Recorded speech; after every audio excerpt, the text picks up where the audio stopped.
Hey, what's up, guys? Welcome to another episode of Sunday Morning Shred with me, Mark Murray. Every Sunday, I'm here talking guitars with you guys. Get your coffee, go sit on the couch, get back in bed, whatever you like. Grab your Coca-Cola, as I saw some people like to drink in the mornings, their energy drinks, all that kind of stuff.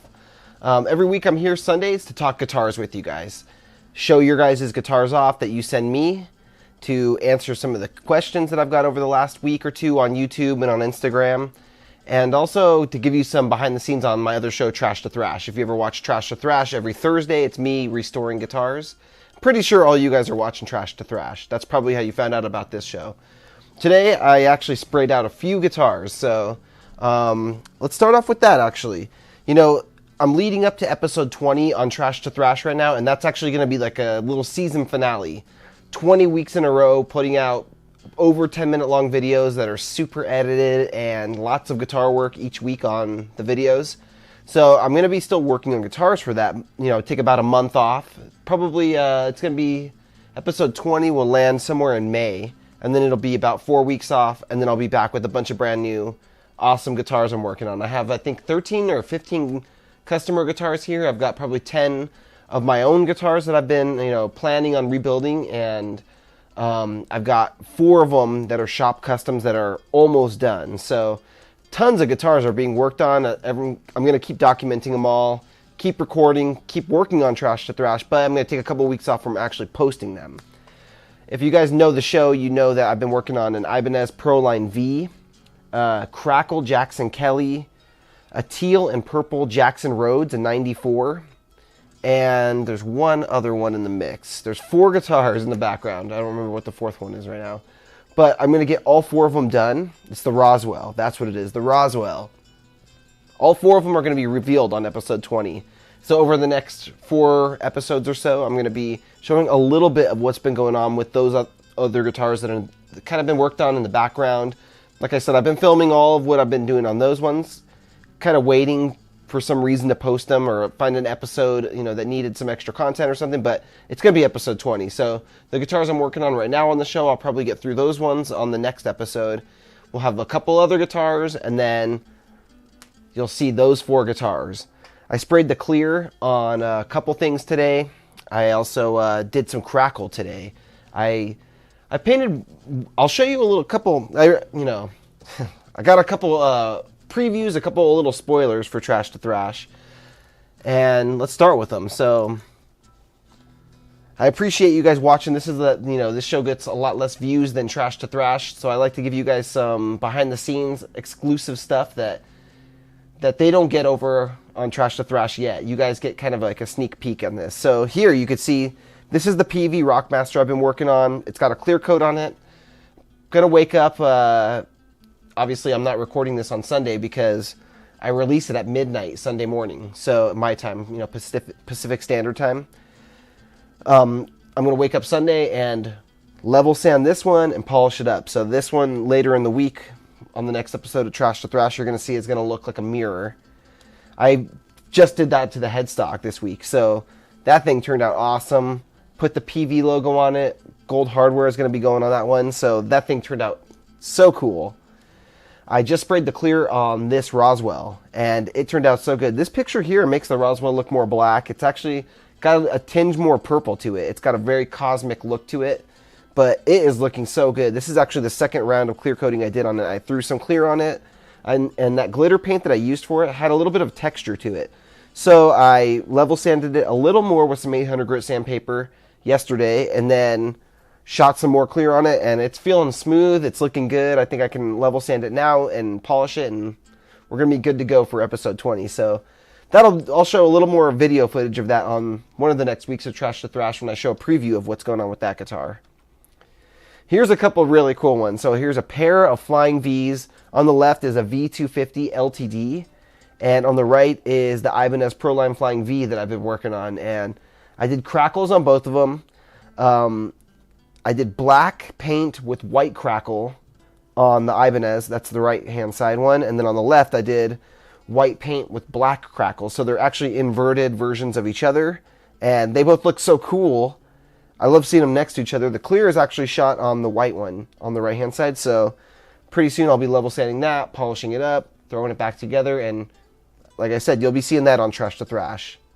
Last week I showed this guitar with the striping that I had done. This is for a customer, and I shot the clear on this one today too. So again, level sand, polish, and that thing's gonna look great.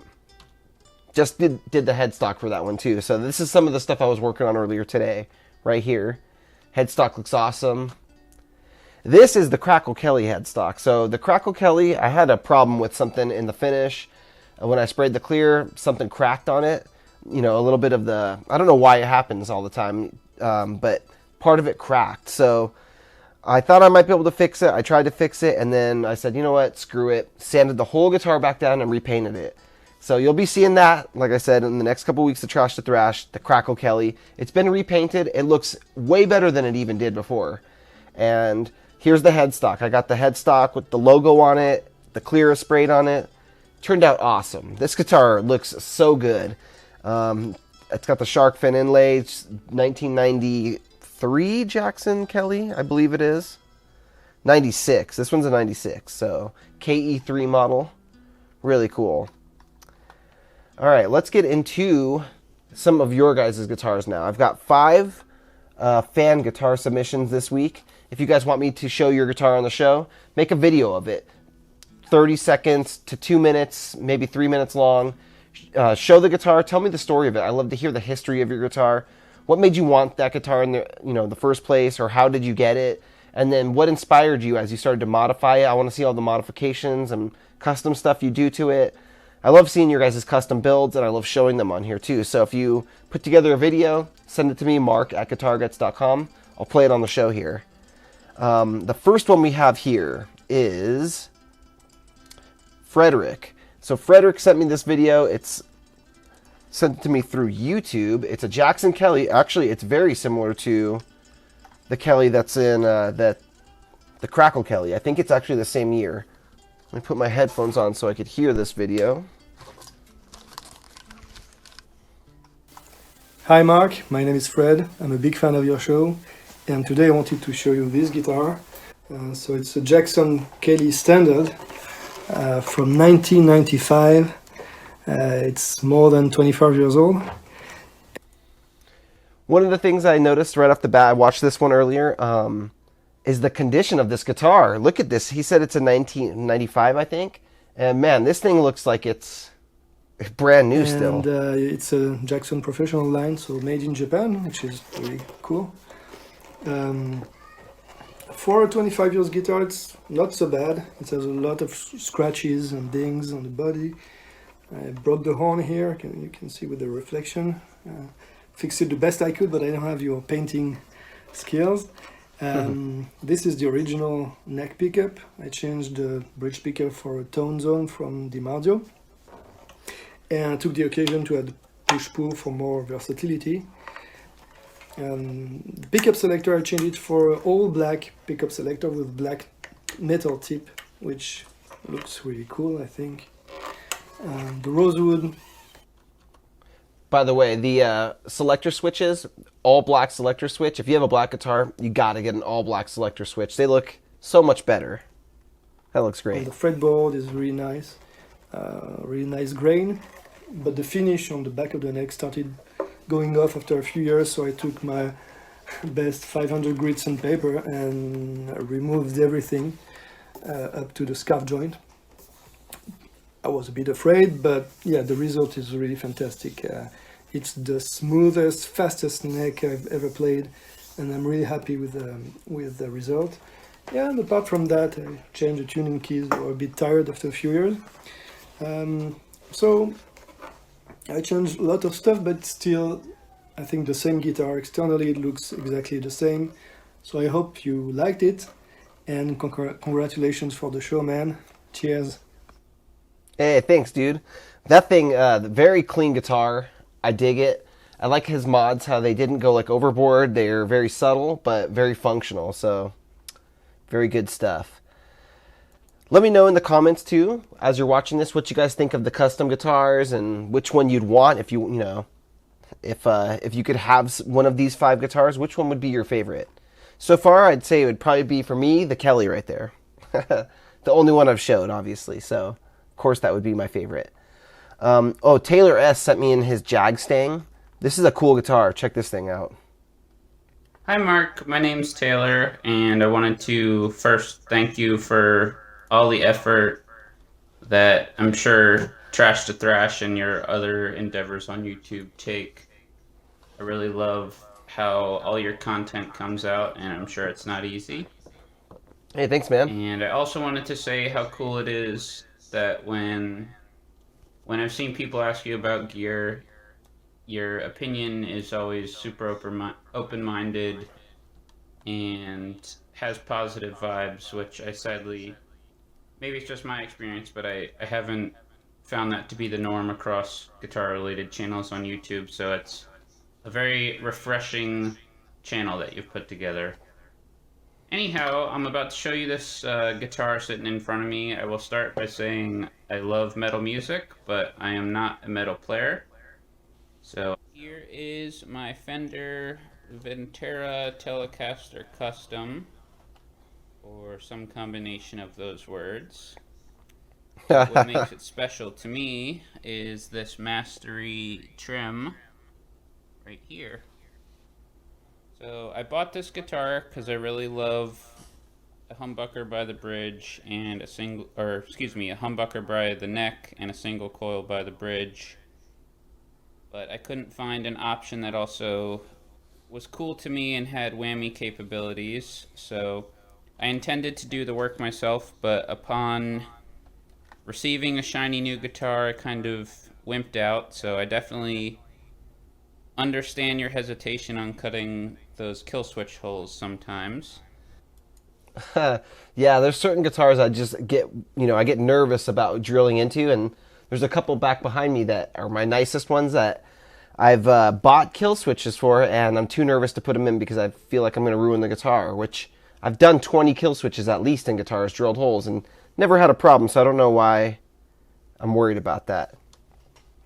But yeah, this is very cool. I'm curious, Taylor, what makes you want a humbucker in the neck and a single coil in the bridge? Is it like a specific style of music or something? Because for me, I would be the opposite. I always want my humbuckers in the bridge, single coil in the neck if I'm going to have a single coil. So let me know. I'm actually curious about that. What is this setup?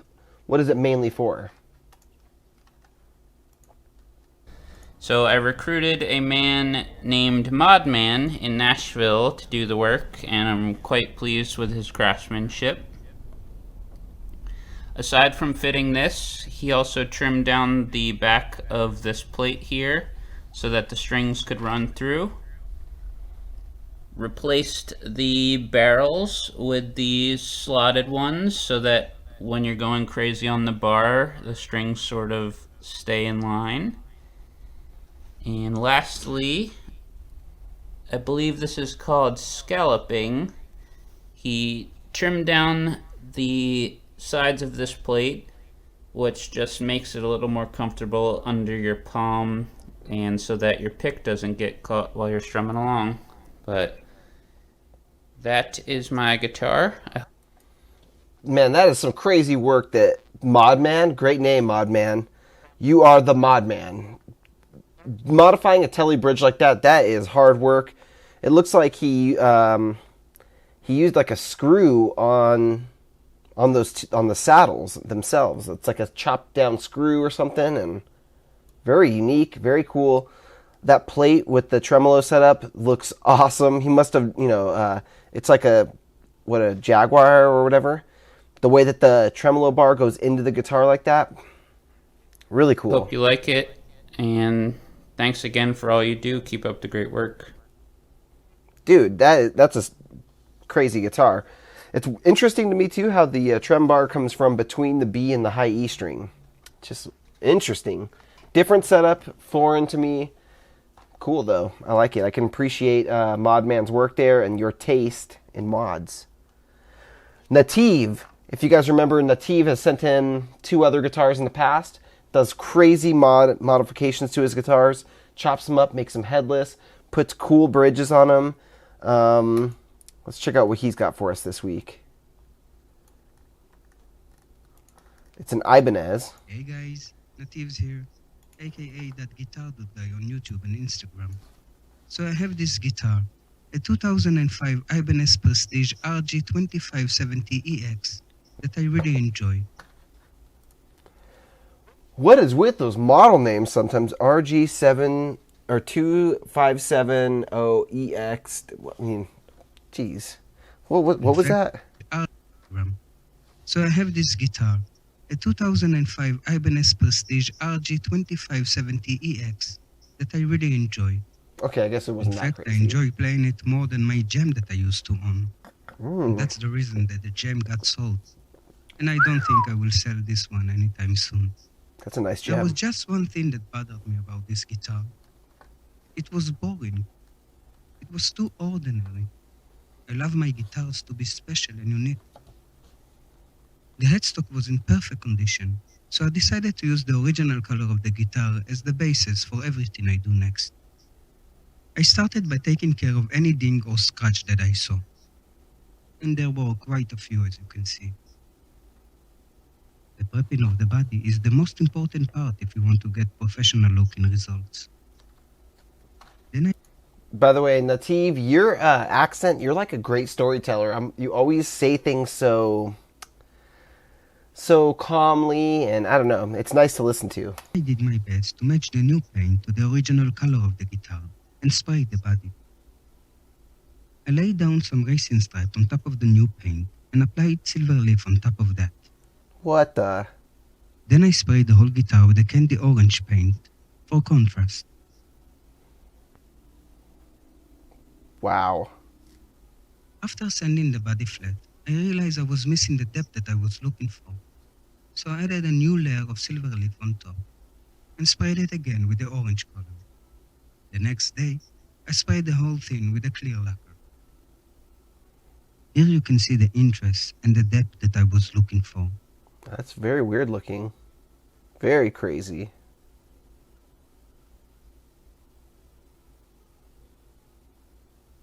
Wow. I dig the metallic.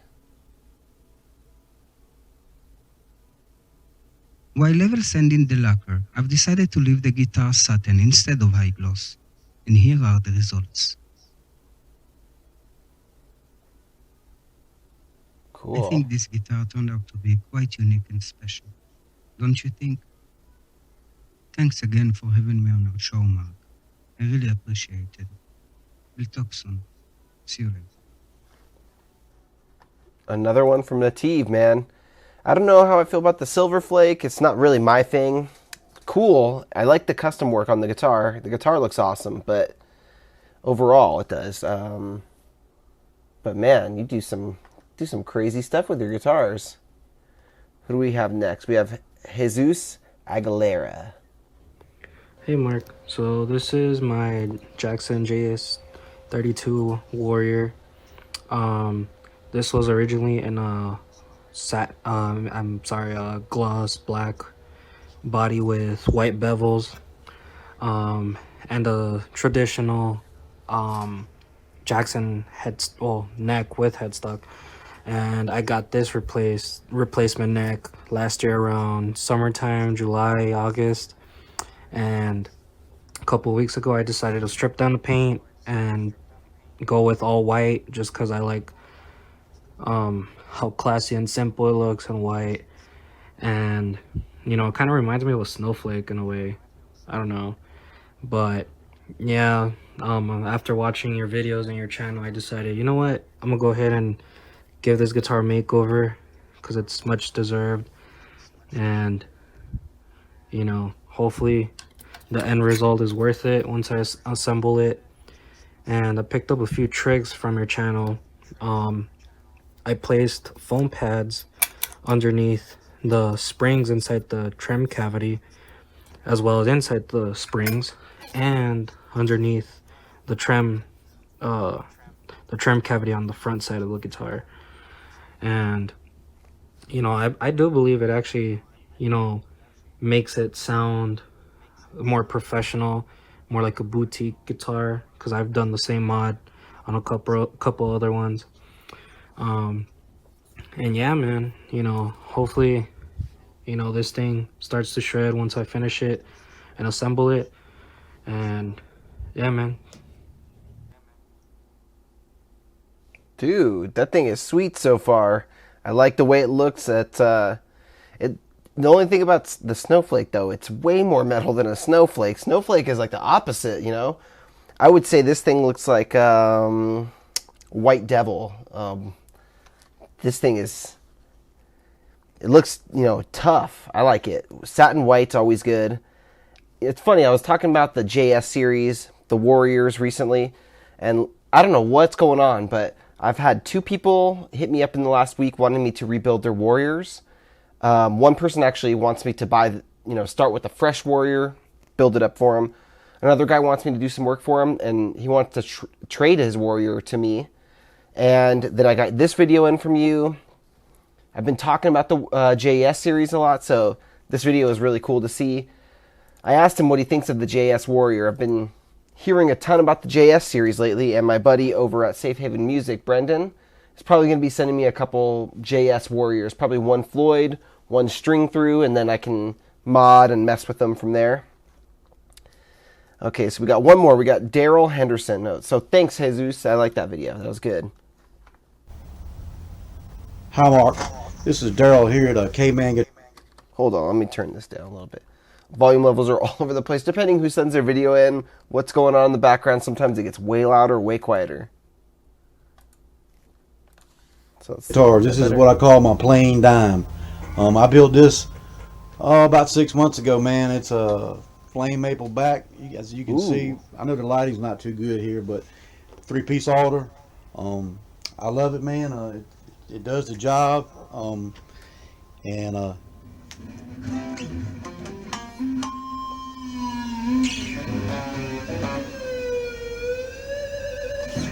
But anyways, I love what you're doing there, man. I build a lot of guitars, and I just love doing it, man. So I love what you're doing. Thanks, buddy.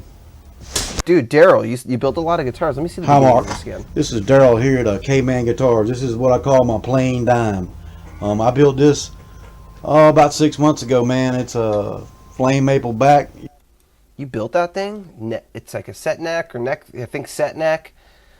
I'd like to know a little more about that. You didn't tell me too much about how, the build of it. And if you build other guitars a lot, Daryl, I want to hear about some of these other ones too. Keep sending them in. I want to see some more of these other creations of yours. That thing is sweet. That maple neck is nice. I know the lighting's not too good here, but 3-piece altar. I love it, man. It does the job.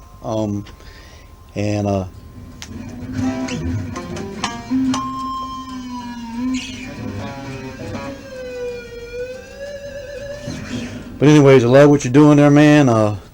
Keep on. I build a lot of guitars, and I just love doing it, man. So I love what you're doing. Thanks, buddy. All right, right on. That's awesome. Let's get into some of your guys' questions. Now, I've got a bunch of them this week. A couple of them are from YouTube, and then a handful of them are from Instagram over the last week or two of ones I never got to on the shows. So here we have Christoph asked, what do you recommend I use to cut a pickguard design out of Bakelite, I don't know what that is, pickguard material and get good results? Clean cuts, etc.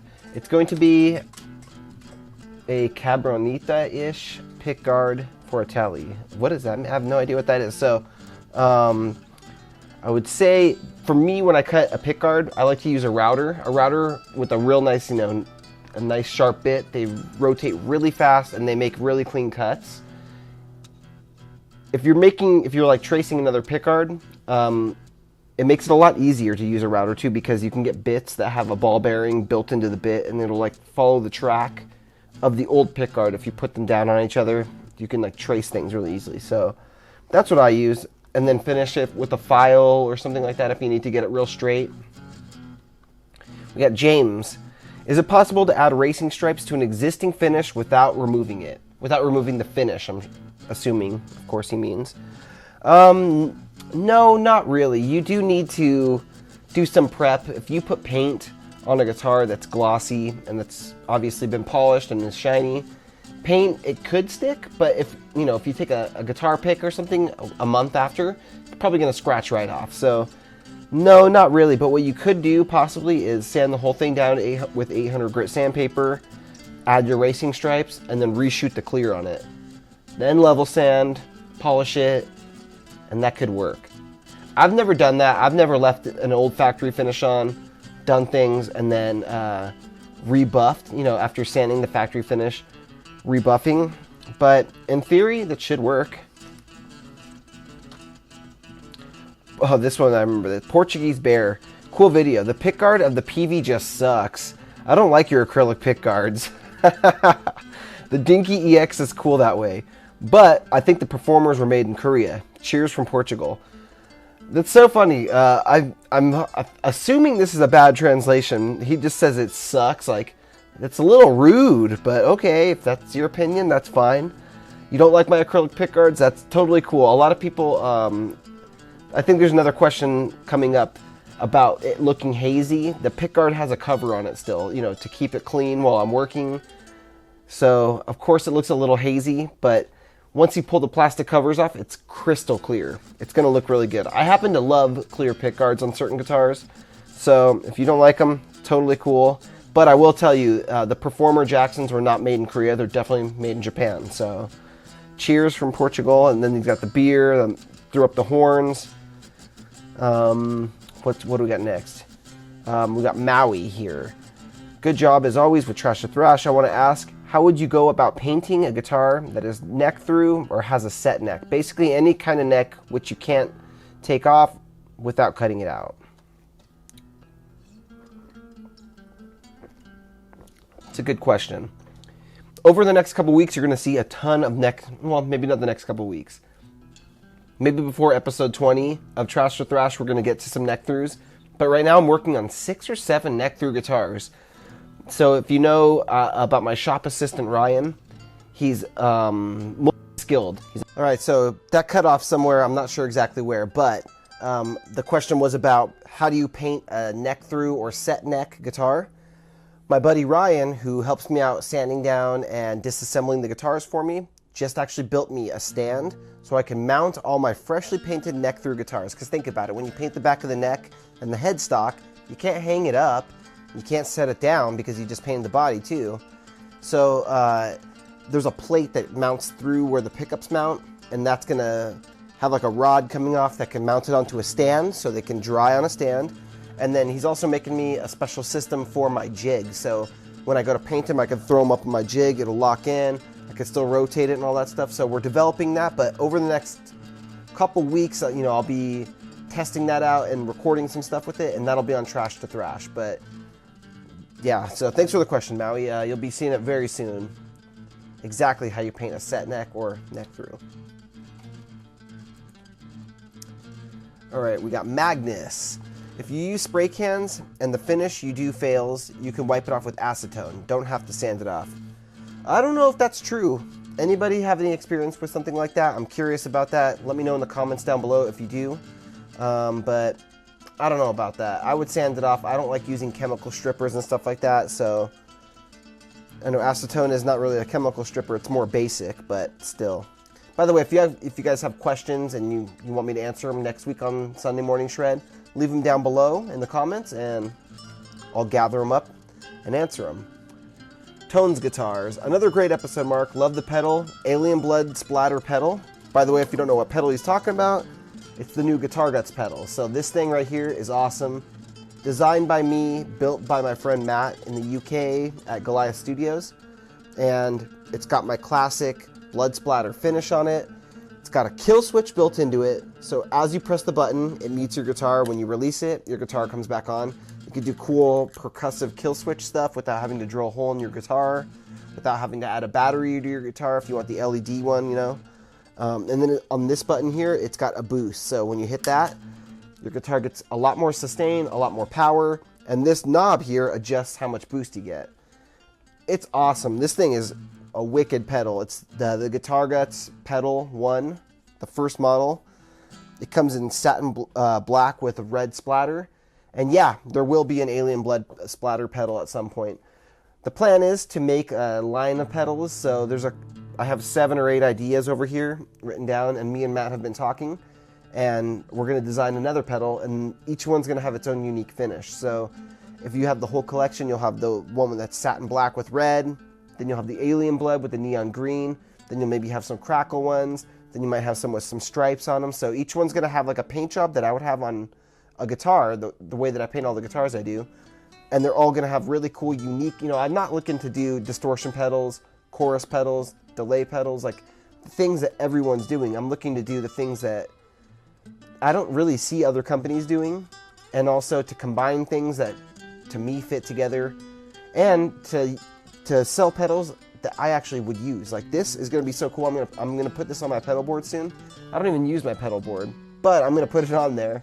And anytime I'm using a guitar that doesn't have a kill switch or doesn't have enough sustain, because I use a lot of Floyd Roses, and you lose a lot of sustain with the Floyd Rose. So what a cool pedal, I think. If you're looking to buy one, guitarguts.com. Right at the top there's a link. It says guitars for sale, but click that and you'll see the guitars I currently have for sale, and you'll see that pedal listed. There's only a handful left, so if you want one, go grab one. Fairly, good episode, man. Just wondering how you repair a ding on a guitar. I recently started a project myself and I accidentally dinged it and I'm devastated. Any help would be appreciated.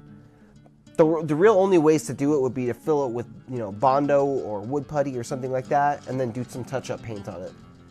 If it's wood grain, you might be able to get away without, instead of touch-up paint, obviously, you'd use like a stain or something like that, and you might be able to do it with some sawdust. I don't have experience with that, but I've seen people do it. But if it, you're probably just going to have to use a little bit of Bondo or wood putty, fill it, sand it level, and spray that little part again. Not the end of the world. You shouldn't be devastated. Unless it's horrible, but even if it's horrible, you can fix that. Brian, I love the guitars on the channel. Where do people buy those pedals? Very cool. Oh, well, thank you, man. Like I just said, guitarguts.com, right at the top. Guitars for sale. It's really things for sale, it should say, huh? Red Lion-O. Hey, Mark, love the show. Massive Metallica fan here.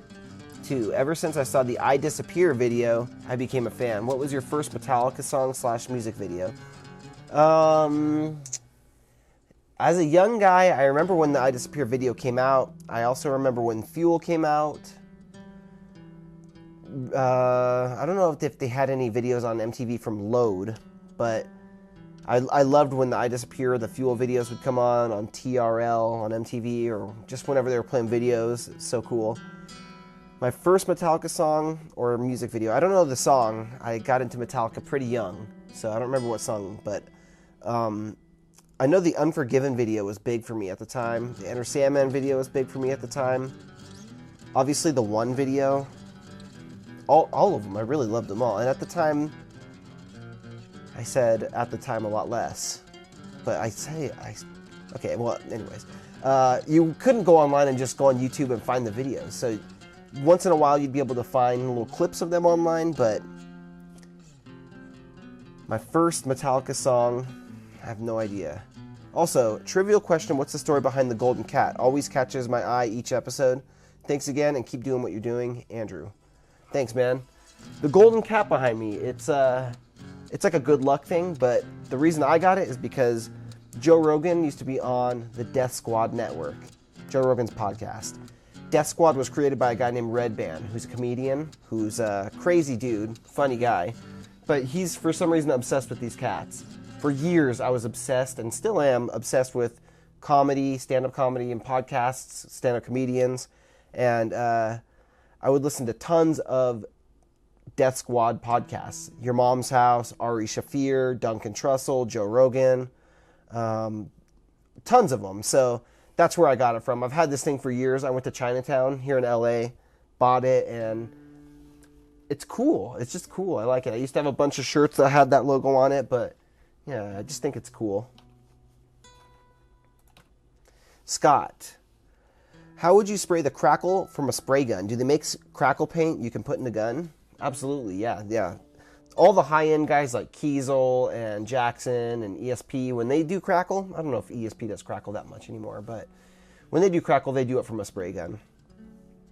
PVD Guitars. Hi, Mark. Great show. Any experience with Sustainiac pickups? Thank you. No, I don't have experience with them, but I've heard they're killer. I've watched a bunch of videos, and the Sustainiac pickup is actually a system where you put a guitar in. It's got a preamp. It's got like this circuit board that goes in your guitar. You install these special switches for it. it's got multiple modes like feedback mode or whatever, and then like actual boost mode, or I'm not exactly sure, but I do want to learn more about them and start using them in guitars, because the Sustainiac pickups are really cool. They're expensive systems, but they're really cool. Rafik, could you show us how to cover up a neck pickup of a guitar? Yeah, actually, I got 2 guitars coming up soon. Both of them, coincidentally, are Jackson Rhodes for customers, 2 different people, and both people want the neck pickup covered or filled in. I've already done it. If you look in the background of some of my videos so far, you'll see there's a Rhodes hanging on the wall with a filled neck pickup, but I'll show you all that stuff coming up soon on Trash to Thrash. Tommy, 8686. I think the opposite is happening now. Black and white are harder to find. Talk about guitar colors. Most I see are neon, color bursts, and graphics. I'm not a big fan of special finishes. I'm surprised you watch my shows then, because that's what I'm all about, is special finishes. Yeah, some companies are getting more crazy with the special finishes, but what I'm seeing is there's 3 options available, or 2 options, or 1 option available with guitars that are for sale from big companies, and I think we should have more choices, or you should, I think custom orders should not be such like a big deal. Like right now it's a big deal to get a custom order, and you're gonna spend $3,000-$4,000 on a custom guitar. I think like most guitars should be like semi-custom, like cars are. If you saw last week's episode, you should go back and watch it. All the episodes of Sunday Morning Shred are not really like date specific. It's not like it's, you know, material that's not good to watch in a month. They're all good. So if you haven't watched the old episodes, you should probably go back and watch some of those, and you'll see my opinion on a lot of other things too if you like this show. But some guitars are available in only black, some are available in only 1 or 2 special finishes, and I don't know, I think you should be able to get whatever you want for normal prices.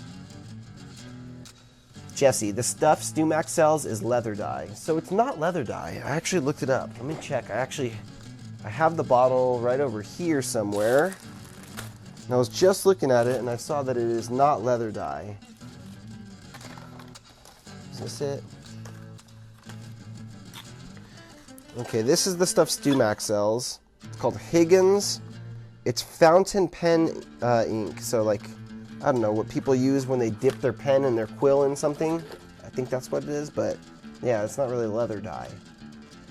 Boosh Ben, ever fitted a Kaler? Love the channel.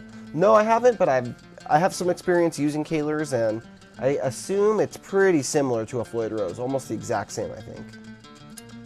Justin, do you customize lefties? No, I can only paint to the right. Yeah, I will definitely do lefties. I don't buy them to rebuild on my own. People have to request them. They have to email me, mark@guitarguts.com, tell me you want me to build you a custom guitar and that you're a lefty, and I'll find something for you.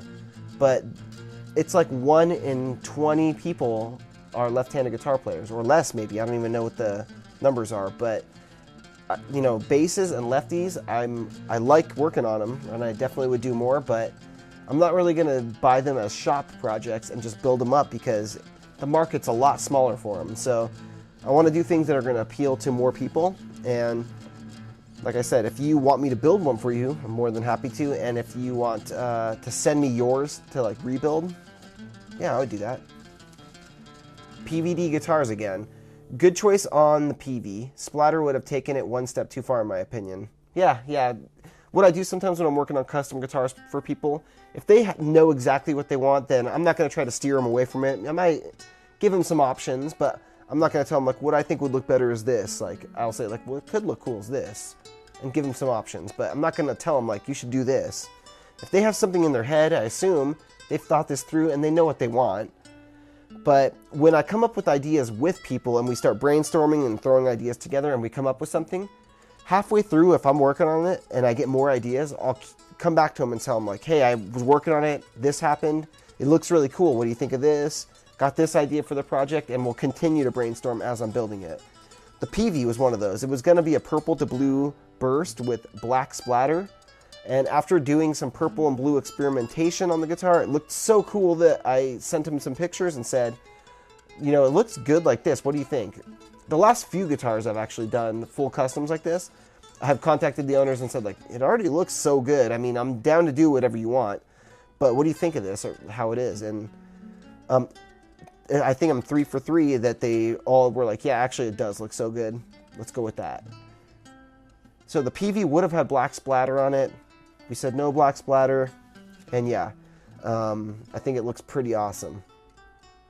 The plexiglass sheet looks a bit hazy. Ever considered using polycarbonate high impact PMMA? No, I have not. I don't know what that is. But the reason, like I said earlier, the reason the plexiglass sheet looked hazy is because there's protective sheets on each side of it. So once I peel that back, it's going to look crystal clear. Magnesite metal. You're killing it, bro. Thanks, man. I love to see some more Explorer shapes. Ever going to work on a set neck or neck through guitar? Got a bunch of neck throughs coming up, bunch of set necks coming up. 6 or 7 of them right here, right now. And I got an Explorer coming up. One of them is a set neck, so maybe it's a neck through. I think it's a set neck. It's a Hetfield Explorer. Gonna be doing a Hetfield replica soon. All right, now we got some Instagram ones that I didn't get to on the last Trash to Thrash. So, not Liam Burkett asked, what is the guitar that you're most proud of, one that you worked on? I get this question a lot, and to be honest, I can't answer it because there's so many that I've done at this point that every time I start going down the path and going like, oh, the Alien Blood Rhodes. Oh no, the white with red blood splatter Rhodes. No, the Blood Shadow Hacks, and no, the Alien Blood Hacks, and no, that orange Ibanez from a couple weeks ago. Oh, the Blood Splatter Kelly, the Stealth Splatter, the Stealth Frankenstrat. Like, so many come to mind. Oh, the Tiger Rhodes, like that right there, the purple Tiger Rhodes. Like, it's hard to say. I love a lot of them. They're all really cool. I learn a lot from them, so I don't have a favorite, I don't think. I think the favorite is still to come. Actually, I have a couple planned that are going to be ridiculous. I got 2 guitars set aside in like a month or 2. I'm going to spray them so insane. You guys are going to see that probably will be my favorite. Shred collab. Hey, hit me up. Probably not, but I'm not going to organize a shred collab right now. It's too much work. If someone wants me on a shred collab, I'm totally down. So hit me up, DMR 5150. Tanish. Love from India. Which is your favorite guitar? My favorite guitar is right back here. It's this red one. So these two on the end are the same guitar. They're both Edwards, which is made by ESP, made in Japan. And I talked about it a few times on some recent episodes of Trash to Thrash. Trash to Thrash episode 9, Japanese guitars. And also a couple weeks ago here on Sunday Morning Shred, I showed it real close and showed some of the really cool custom stuff that's on that guitar. OBXE. Do you have any tips for a guitarist in a metal band? I mean, more distortion, get a full stack, and pointy guitars. Obviously practice a lot, practice your down picking, get some really good thick tone, don't overload your volume of your guitar over everybody else in the band, find your place in the band. What type of metal band is it? Is it metalcore? Is it classic metal? I have questions for you too. Okay, I don't know how to say this name. Lepingoin Clopey. You have the chance to build your own guitar with any components. What's it look like? I do actually have the chance. I would definitely... it's hard to say because my taste in guitars is kind of all over the place, and let's just do it. So it would be that Edwards right there, that body shape. Ebony fretboard with some like solar system. I'm just thinking this off the top of my head right now. This is not something I've thought about, but the solar system on the fretboard, the inlays, in mother of pearl and abalone. Probably purple to blue burst with quilted maple or like a burl, maybe a burl top.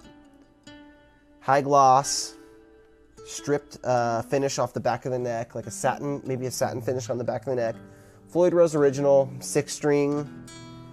What pickups? EMGs, 5766, 8160. I don't really know. But yeah, that sounds cool to me. Goto tuners. Probably gold hardware. Favorite BC Rich body shape? I don't know the name of the BC Rich that I like. There's a couple different ones out there. Let's see. Look it up real quick. BC Rich guitars. There's one, it might be, oh, this one's cool. It's the Beast. Beasts are cool. Not a giant Mockingbird fan. Mockingbirds are cool. Not really a big Warlock fan, but hey, they're cool. Ooh. See, it's, they don't have the names on here. Whatever this one on the left here is, that's the ones I like. What is that called? Their Flying V's are nice. Yeah. What is that one? Oh, the Chuck Schuldiner. That is, yeah, that's pretty cool. That's got to be one of my favorites. Yeah, what is this thing called right here? Ironbird.